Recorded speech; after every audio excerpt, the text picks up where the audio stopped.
Here we go. You know, all those attacks on the power grid systems, and we were thinking it was probably the right because there was drag shows scheduled at some of them, and the typical people on the right came to attack us. You don't know that. Well, now we do know it. Look at this neo-Nazi woman and man charged with conspiring to attack the power grid, and they're from Maryland. Brandon Clint Russell and Sarah Beth from Maryland.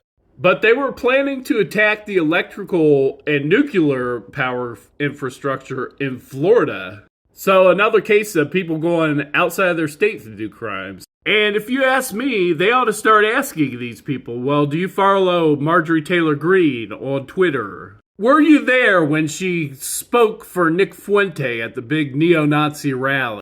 And imagine that. They're getting rid of someone for their religion while accusing her of being anti-Semitic. Meanwhile, Marjorie Taylor Greene, speaking at actual neo-Nazi groups, they're inspiring neo-Nazis to attack the power grid system.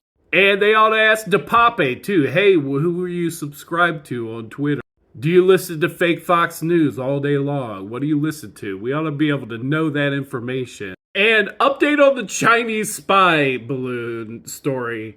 Not only did one balloon come during Trump's time, but 3 of them came during his presidency after all that complaining that Biden needs to shoot it down, take your guns, shoot them straight up in the air at the balloon. And he fired so many people and had the government in such disarray that's what's even worse. They didn't even notice them till after the fact.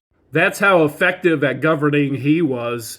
They don't even notice 3 200-foot tall balloons going past the United States when Trump's in office. How safe do you feel if Trump's back in office? And how safe do you feel with someone speaking at neo-Nazi groups, inspiring power grid attacks, inspiring clawhammer assassins, being the queen of DHS Homeland Security Committee? And Joe Biden's getting ready for his State of the Union speech tomorrow at 9 p.m. Tuesday. He's got page 1 up in there. How about page 2? I am announcing the war on domestic terrorism. We will enforce the 14th Amendment.